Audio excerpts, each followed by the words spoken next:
Food prices were expected to start stabilizing in 2026, but ongoing geopolitical tensions, including the war in Iran, and continued pressure in global energy markets are raising concerns that costs may not come down anytime soon. New numbers from the United Nations show that food prices are roughly 2% higher than they were a year ago and reaching some of the highest levels seen in the past 3 years. And for Canadians, food prices have been one of the clearest ways inflation is still being felt in everyday life. Even as inflation has started to ease, many people are still noticing the pressure every time they go to purchase anything from fruits to vegetables to meat or even processed foods. There is this concern that the longer it persists, the more we're likely to see inflationary pressures in things like food prices. That's Rebekah Young, Vice President of Economic Policy. She joins the podcast to break down why food inflation has been so persistent, how global instability can ripple through supply chains and energy markets, and why some of these price pressures are much harder to bring down than many people realize. We're seeing the immediate effects of the tragic war through energy prices at the pump, but the longer it persists, we're going to see it elsewhere, including in food. She also explains why inflation can feel disconnected from the economic headlines people hear every day, what role central banks can realistically play when inflation is being driven by global shocks, and why there are very few quick fixes. I'm Armina Lagaya, and this is Perspectives. Now, here's Natalie Nanowski in conversation with Rebekah Young. Rebekah, thanks so much for joining us today. Thank you for having me. Okay, so let's jump right into it. Inflation has been on everyone's mind for a long time. And now people are talking about oil prices because of the war in Iran and how that's affecting the cost of gas. But food inflation has been persistent for quite a long time right now. In March, while general inflation was at about 2.4%, food inflation was even higher at 4.4%. So set the scene for us, kind of in a nutshell, what's going on. Yeah, so food has a number of complex drivers behind it, food price inflation. And basically since the pandemic, even though headline inflation is about, a little bit above 20%, food inflation is up about 30%. And over the last number of years, it's been a range of drivers that have affected food prices. But last year alone, in 2025, food prices were reasonably above 3%, closer to 3.5%, even though headline inflation was coming back down closer to that 2% handle. So there are a range of drivers behind that. And I'd also caution about taking into account just 1 month of data, for example, March, because this time last year, we were just coming out of the GST temporary rebate on food prices from the last government. But overall, that doesn't change the story that even on a backward-looking basis, not only is food inflation still running hot, but price levels are still that much higher relative to what Canadians would remember just a few years ago. As you mentioned, Canadians have been kind of dealing with food inflation for a long time since the pandemic, when the world shut down, when trade stalled. What drives food inflation? So there are a range of factors that drive food inflation, and you can kind of think of it sort of from farm to table if you want. So, when you're looking at farming, it's very energy intensive, it's, fertilizer intensive, it's labor intensive, and then you've got processing, again, those same components going into it. And then you have logistics of getting the food out. So there are a range of factors, and then on top of that, you get exogenous ones like weather-related droughts that may impact certain products. And then, in countries like Canada, we don't make, grow, process all of our food. And so very roughly, we are self-sufficient for about 2/3 of what we consume in the country, but we do import a third of it. So if you think of the tariff war that's been going on over the past year, that's certainly been impacting prices through that import channel and also currencies. So, we've had, a strong, relatively strong US dollar. Some might argue not as strong as it might be otherwise, but still strong relative to the Canadian dollar, relative to fundamentals. So we are paying more through that import channel. So all that to say, in any given point in time, you've got these factors along the value chain pushing prices up. During the pandemic, we had trade that stalled. There were all those complex issues that you just mentioned. If we compare all those things to what's going on right now, how is food inflation different? That's a great question. If you think in 2022, that was really the peak of inflation, including food price inflation. And so we had the Russian invasion of Ukraine, we had an oil shock, we had that kind of that price shock rippling through the economy. What was different then is that we had, I would say, very broad-based shocks hitting inflationary pressures. So you had broad-based demand from all the stimulus, you had the, high gas prices, so what we would call the non-core price pressures. We also had the crops in Ukraine that were basically cut off during the course of that war. But we also then had very tight labor markets around the world. So companies that, were hiring labor either to harvest or, produce or sell food in the retail outlets. Labor was a big cost. So across the board, we had, not to mention those currency channels. So broad-based, you name it, every price pressure was pushing up on food inflation. Now, if we go back to last year and we unpack what was behind that, and the Bank of Canada has done some really good analysis, but basically last year we had that import channel. So it was really like one driver pushing up on prices, and that was the stuff that we were importing. There were some idiosyncratic factors. Anybody that loves meat, meat prices were up above 7% year over year, owing to, very prolonged, persistent drought conditions in Canada. But by and large, that was sort of a single driver for 2025. But now if you fast forward, with the risk of the current economic conditions right now is that, yes, we hope tensions will be resolved in the Middle East and that, some of the price pressures that we've seen in oil will be contained, still somewhat higher than they were before the war, but that we'll get back to stuff moving. Now, that's the ideal world, but there is this concern that the longer it persists, the more we're likely to see inflationary pressures in things like food prices. So, it's those energy prices, the energy it takes to produce and, process and move food. It's the fertilizers that are stuck in the Strait of Hormuz. And even though we have fertilizer in Canada, we don't have all the types of fertilizers. And then in that currency channel as well, with a weak Canadian dollar relative to what we would normally expect in normal times. There is this concern that, 2025, we might have been seeing food prices normalizing somewhat along with headline inflation. But now with the rearing of tensions again, that there is this risk that we see more broad-based inflationary pressures, including in food.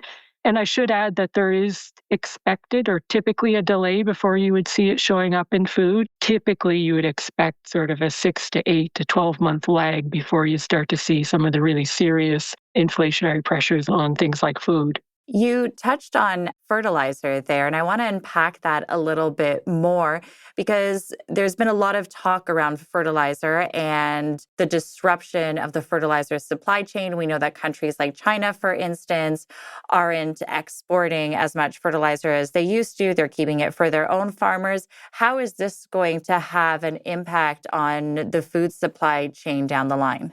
First, with many of the products, so there are many products, dozen to a dozen and a half products that typically move through the Strait of the Hormuz, and that includes oil, it includes natural gas, it includes urea, which is, what's required to make fertilizer, also refined petroleum products. So there's a whole lot that was moving through the Strait, and these are typically what we would call global commodities. So any sort of restriction sets a global price spike. So the first channel that, whether or not you have the physical supply or not within your country, you're still feeling it through price channels.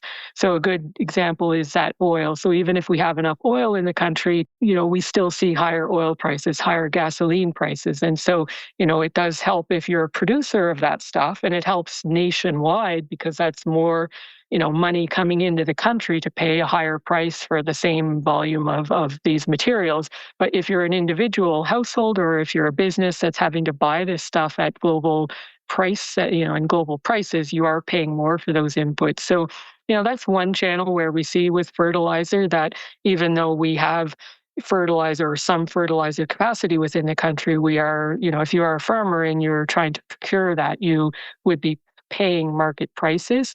There are also differences between the types of fertilizers. So Canada is really known as, a world leader in potash, and that is a, Western Canada story. But that's different from some of the fertilizers coming out of the Strait of Hormuz, which tend to be either nitrogen or phosphate based. to have mass production in that, you really need low-cost, reliable sources of natural gas. And that probably points to one area where Canada has traditionally underinvested. So, we have pockets of those types of fertilizer, but we still rely on, importing at global prices. So fertilizer is a positive in some cases, but it's also an exposure for the country in other cases.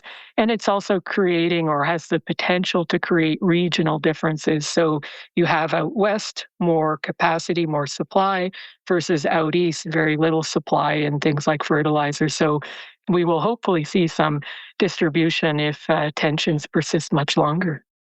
So we have some fertilizer. We don't have every single type that we need. So we're still reliant on that supply chain coming in from the Strait of Hormuz. How is all of this going to impact consumers? Consumers are already feeling the impact of the war. So when consumers go to fill up their tanks, for example, or depending on where you are in the country, heating your home, is that consumers are already facing that immediate energy shock. Now, they won't see it necessarily, but nationwide, we're also likely seeing it through import channels. So that, again, back to that weaker Canadian dollar. So the stuff that we're bringing in from other countries, including the US in particular, we're likely paying more for that. So that, I would say is sort of the first order effect of the Iran war. But again, the longer it persists, we're going to see these propagation channels. And so consumers are going to start seeing it when they buy stuff at the grocery store, or they go to restaurants. And so that is going to be because either the producer or the retailer is pressed at the margin in terms of what they're paying for, for that product. And I should say another domestic factor that will be weighing on the kind of the minds of, both farmers and retail is that we also have a population crunch right now going on. And so in particular, the category of temporary workers that have typically been involved in harvesting season, for example, those numbers have been really curtailed. So sectors will also likely be facing labor crunches. So overall, consumers, when they're facing these higher price pressures, these are stuff that they need. We call it essential goods. You can't go without food. So what happens is, in economic terms, we call this negative shock to their income, because what they're having to do is, if they have a finite wage, they're paying more for food, they're buying less of other stuff. So it is a hit to households, and in particular, lower income households. When we look at a basket of goods, a CPI basket of goods, very roughly food is about 17% of that. If we were to look at household spending data, you could say, $1 in $5, $1 in $6 goes to food. So you can get a sense of how how Canadians will be having to make trade-offs. And I would say, just to put numbers to it, the Dalhousie Agriculture Analytics Center has some very good insights as they look forward. And so they do a food inflation forecast. And back in March, even before the war had really started up, they had anticipated food price inflation could be running, in the kind of the 4 to 6% corridor. And keep in mind, prior to the invasion, we thought headline inflation was going to be back down to 2% more or less. So they were already expecting, bracing Canadians for higher food price inflation because of these other factors. And so I think that just speaks to, more price pressure ahead. And they put a number on it that a family of four could already be thinking, in the order of sort of $800 to $1,000 additional on food prices as a result of the baseline prior to this shock of the war. Yeah, so a lot of factors to consider, a lot of price pressures to consider. And the government of Canada is trying to ease some of these pressures. It announced a grocery benefit that will start rolling out in July. This will target low to modest income families. How much of an impact is this actually going to have for Canadians? Because we know not all Canadians will benefit from this. Yes, and it speaks to what tools does the government have, and or should they attempt to provide support. And part of the question is, how long will this persist? And keep in mind, this grocery rebate was announced before the invasion of the war. So if anything, it was backward looking. And so affordability has resurfaced as one of the, if not the key priority for many Canadian households, and that even though a number of headline inflation has come down and shelter prices have, started to slowly come down, the cost of living or that price level is still high, and consumers are still reeling from, just the pace of change of price levels over the last number of years. And so when this grocery rebate was rolled out, it was backward looking to help Canadians overcome some of those price pressures that have unfolded over the last couple of years. So it is timely. Very roughly, $3 billion will go out to Canadian households. It'll be income tested. So this would be going to the lower income households. This type of mechanism is very targeted.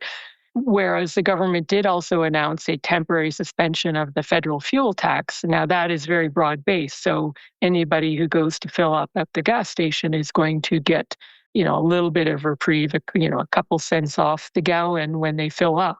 That, I think, is a sort of what we call a political response. It is broad-based because everybody is going to be feeling the energy price shock, but it doesn't distinguish or discriminate between those that likely need the most cushion or likely get to those that are most vulnerable. So it's probably spread too thin for those that need it most. And it also doesn't change behavior. So the longer this goes on, unfortunately, we likely will start to see the need to, look at how can we reduce consumption of energy. And that's what we're seeing in other countries around the world, where it's not just a price shock, but it's actually a physical shock of a lack of energy supply, where we are seeing countries, especially in Asia, that are having to basically destroy demand. Right now in Canada, it is a price shock, and it is really hurting the lowest income households and the businesses most energy intensive initially.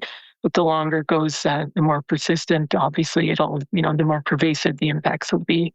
Canada's in an interesting position because we do produce a lot of oil. We do produce a lot of fertilizer, though it is not necessarily all of the fertilizer or the types of fertilizers that we need. And we also do have a lot of farmland. We have the prairies that produce a lot of food. Are there any benefits in this for Canada? Are we going to weather the storm a little bit better than other countries? Yes, and this is something I think for the average Canadian that is really difficult to digest. But Canada as a net exporter, if you go down the list of stuff that was moving through that strait, Canada ticks the box of many of the stuff that's going through there. And that global price channel essentially means that businesses are paying more for the stuff that Canada is producing. So we call this a positive terms of trade shock, is that we're getting more for the stuff that we produce. And so nationwide, that is increasing national income. And so in a first order, that will go to the companies that produce the stuff. Eventually that'll go either to wages or to shareholders,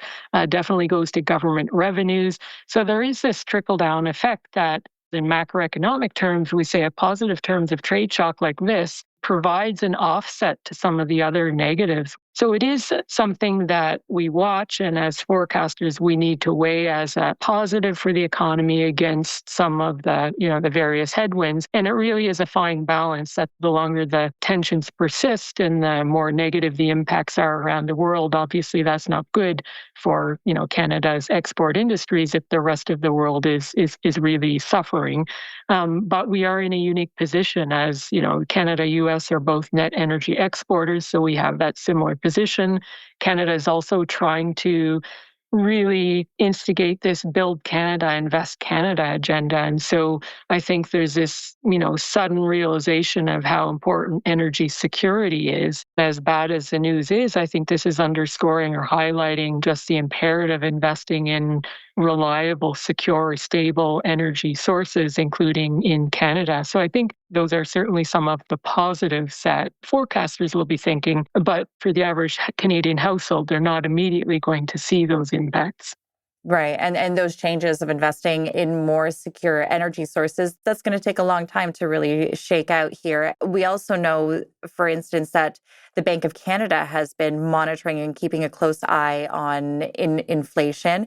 For the fourth time in a row last month, they decided to pause any interest rate hikes. How are they kind of interpreting and reacting to food price inflation? Yes, we heard that the Bank of Canada, is paused once again, and we know that they've been waiting for uncertainty to abate. And in particular, the big milestone right now is both to see the tensions resolve in the Middle East, as well as a CUSMA renewal that looks not too much different from where we are now.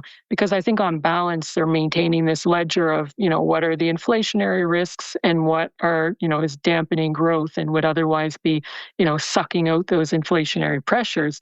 And they can see, depending on these geopolitical or geoeconomic scenarios, that depending on which path we're on, may require a different policy response. But with the war in Iran, I think that this on the margin likely adds to more inflation risk. So they've already had, sticky inflation, but we had and we have more rate hikes in our baseline once that uncertainty abates. But you layer in now this risk of inflationary pressures from the war. The first thing they are doing and saying is that, look, this is happening in stuff that we don't have any control over. This is a supply shock in terms of energy prices, potentially food prices. And we would typically say they look through those types of price pressures. Not only is there nothing they can do about it, but it's also unclear, whether they are temporary, transitory, or whether they will have second order effects. So that is at first where I would say they are nervously watching. But the other thing that they would be watching carefully is that expectation channel, because it's not just supply and demand that they're looking at and what will that do to inflationary pressures. They're also looking at what do consumers and businesses think will happen to inflation, because that can be self-fulfilling in terms of wage dynamics and price setting mechanisms. Really there is a big psychological component to how Canadians perceive inflation. And the last time the Bank of Canada asked about the, inflationary pressures, they had already been ticking up from, kind of a 1 year out perspective. And so best guess is that if this war persists, that Canadians are going to be perceiving inflation ticking up in the near term. And the Bank of Canada talks about anchoring over the medium term. So again, they, can look through that near term, but it's certainly, something that they'll be watching carefully, but knowing that cutting or lowering rates is not going to help. And if anything, it biases them towards having to hike rates even more or even sooner than they would have otherwise. So I think overall probably makes them nervous, probably looking like everybody for a quick resolution to the war in its own right. But in particular, it's certainly making their job more difficult. So I guess paint us that rosy picture or give us that ideal solution. What needs to happen for food prices to stabilize, and how can Canada improve our food production in order to mitigate risk so that we're not as affected by food inflation in the future? That's a great question, and one that the federal government, for its part, is trying to unpack, trying to answer. And I think it is broad-based encompassing. And so one thing is looking at the resilience of food supply, food chains. And so, whether that is looking at agriculture production, looking at, fertilizer, do we need to diversify fertilizer? Do we need to improve efficiencies in those systems? Those are the types of questions that they are asking now as they put together this strategy.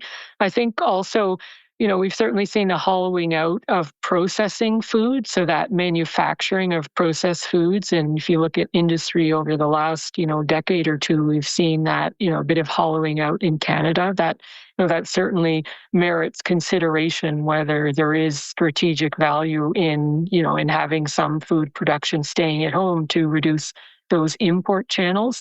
Another pillar beyond that, what I would call long-term security, resilience of supply chain of food and the energy inputs that go into it. There's also the offsetting or the mitigating for the most vulnerable households. If you can't control all the volatility or the idiosyncratic channels such as weather or, import price shocks from geopolitical turmoil, you can create tools, fiscal tools that offset the impact on most vulnerable households. And that's where things like the GST grocery rebate cushion the blow. But then more broadly, I would say where, this does dovetail into the broader objective of the federal government, at least, is to lift the living standards of all Canadians. So the broader objective of raising the welfare or the living standards of all Canadians. So more higher sustainable wage growth for all Canadians so that, they are able to afford more with their dollars. And so I think that is, a really important overarching framework of what they are trying to do, in addition to, more targeted food security or food price agenda. So if you had to give Canadians just a few quick main takeaways about everything that's going on, what would be, 2 or 3 of them? I think the main takeaway really is that it is a very complex situation unfolding right now, in that we're seeing the immediate effects of the tragic war through energy prices at the pump. But the longer it persists, we're going to see it elsewhere, including in food. And unfortunately, there are very few quick fixes. We're seeing government attempting some, cushioning of it through things like grocery rebates. But unfortunately, especially for Central Bank of Canada, the risk is more on the upside, that the longer it persists, they may actually have to lift rates, which again is not helpful for consumers. I think we'll leave it there for today. Thanks so much. Thank you. I've been speaking with Rebekah Young, Vice President of Economic Policy at Scotiabank.